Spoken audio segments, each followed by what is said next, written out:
আসসালামু আলাইকুম রহমতুল্লাহ। আজকে আমরা শিখব মদের হরফের পরিচয়।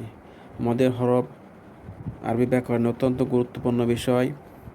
এই নিয়মটি শিখতে পারলে কোরআনে প্রায় 50% নিয়ম শিখা হয়ে যাবে। মদ মানে টানিয়া পড়া। মদের হরফ তিনটি: আলিফ, ওয়াও, ইয়া। জবরের বাম পাশে খালি আলিফ মদের হরফ। জেরের বাম পাশে যজমালা ইয়া মদের হরফ। পেশের বাম পাশে যজমালা ওয়াও মদের হরফ। মদের হরফ হইলে তাহার ডান দিকে হরকতকে এক আলিফ টানিয়া পড়িতে হয়। ইহাকে মদে তবাই বা আসলি বলে, যথা বা আলিফ জবর বা।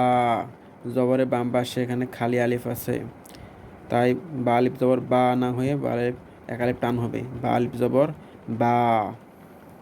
বায়াজের বি, এখানে বায়াজের বি না হয়ে বায়াজের এক আলিফ টান হবে। বায়াজের বি। বা ওয়াফেশ বু।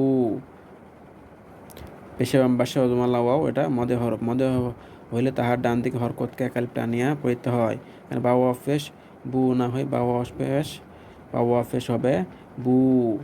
বা বি বু।